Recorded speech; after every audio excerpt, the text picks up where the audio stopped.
jump right into questions. So, Coach McCasland. I mean, just have a real respect. It's genuine, and I've never been a part of a win in this building. I've had the blessing of playing in it, coaching in it as an assistant, and just obviously last year we didn't play here when we played Kansas at home, but man, this building is special, and Coach Self is the best that the Big 12's seen.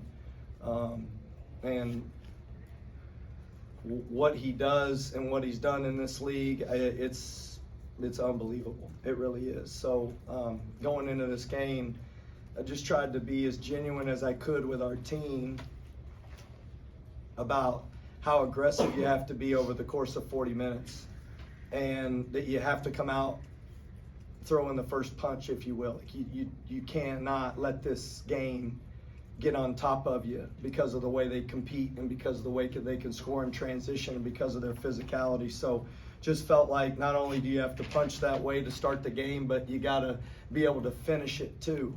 And a credit to our guys and how aggressive we were over the course of the game. And it felt like even late when we weren't able to make some shots and we started to wear down, that there was just a real physical approach, that we didn't get discouraged.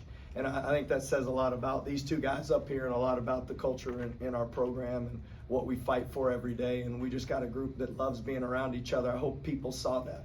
And that they not just love basketball, but they love being on this team. And they love competing. And no better place to compete than in Allen Fieldhouse.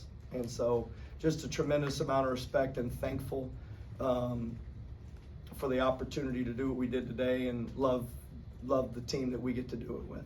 Start with CJ. You guys are holding out. What's the confidence when you have all your pieces? I feel like nobody can stop us when we're whole and we're fully healthy. It's just like we're so together, and like we're so unselfish. It's just like it's hard to stop us when we're all fully healthy. Jerry. I think when we got everybody, like when we're playing the right way, we're a force to be reckoned with, honestly. I mean, we got so many options that can win us a game. Multiple people have won us a game. JT fouled out today, and Fetty stepped up big time. So that just speaks a lot to our team and the way Coach has us ready to go. Yeah, Coach, how did you approach the foul trouble for your bigs, and how was your team able to get through that challenge? Well, everybody this time of year is playing with something going on with them, right? I mean, it's the truth. Like, not everybody's fully healthy. So when we say we're full go, we're not really full go, but we've got the heart to go full, and people out there competing no matter what the scenario is. I think, honestly, Dickinson at the basket is really tough to figure out how you're gonna play it, and he creates so much force down there for foul pressure.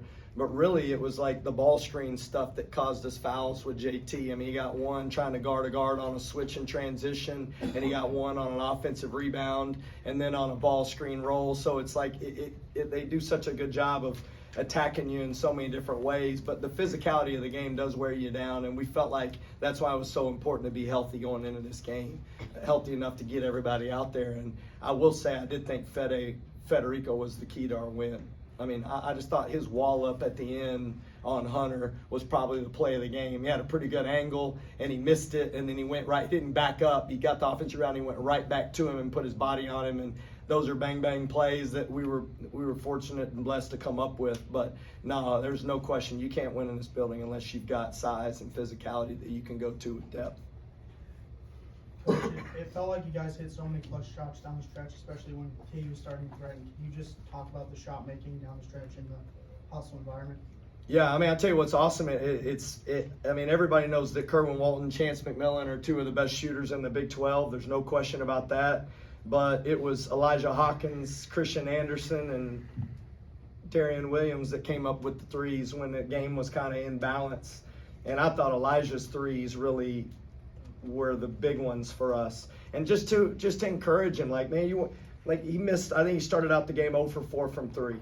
and shot those 2 early in the half, and I thought it affected his defense a little bit. But then when you put him back in that second time, it just felt like he wasn't going to let it affect his defense. He was going to scrap no matter what. And then that's what happens, I think, when you play the game with competitiveness instead of trying to play the game to play good. I thought that was the difference. And then Elijah made those other 2 off the post up, honestly, and then it started to open it up for us. But those 2 threes he made were huge. Coach, with JT only playing 6 minutes in the second half, foul trouble, just talk about the resiliency of your team. Every time KU came back, you guys answered.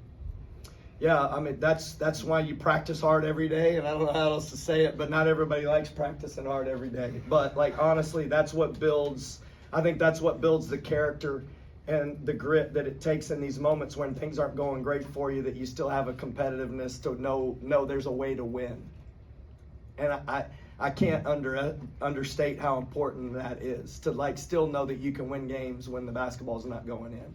And I couldn't tell you that unless I'd experienced it and seen it and been a part of some great teams that played that way and played with defense that, like, was scrappy. And then the other play I thought was huge was, like, we got a decent stop, and then Christian Anderson beat him to that 50-50 ball and tipped it out to Elijah Hawkins. It's like those plays. I mean, that's what you look back at that win you games. It's not necessarily the offense. It's the loose ball, come up with it, find a way to get 2 points that you didn't have to get in the half court and figure out. Grant, you kind of lived by the 3 in the first half, hit the 1 to start the second half, and then you couldn't buy the 3 for a long time. How do you keep your confidence in those guys? Well, I think y'all know this. It's not about missing and making. It's about the intent and what shots you're getting. And we did feel like, and y'all watched this. I mean, when we were one-on-one in the post against KJ, against Dickinson, I mean, that's not necessarily an advantage. And so, like, how do you create the advantage, and then how do you get them into multiple actions? And they do get spread out eventually, and you can get catch and shoot threes.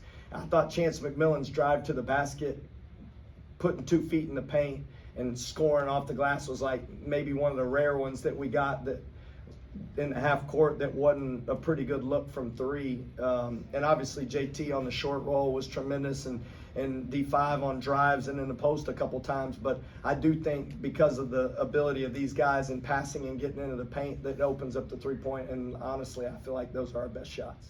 We'll finish with CJ. Jay, when you get a guard on you, kind of what's going through your head? What was the difference maybe today when you had a guard on you or you had KJ Adams? Just trying to be patient because I don't want to go too fast. If they send a double, I'm not going to be able to throw it out. So kind of listening to what their coach is saying, because he's yelling at them, telling them whether to double or solo. I knew kind of it feels just me and KJ, they would go solo, just me and him. But when, like, I got 5 on me or Dewan, I knew they would come with the double. So just trying to read it and know where to pass out of it. All right, thank you guys.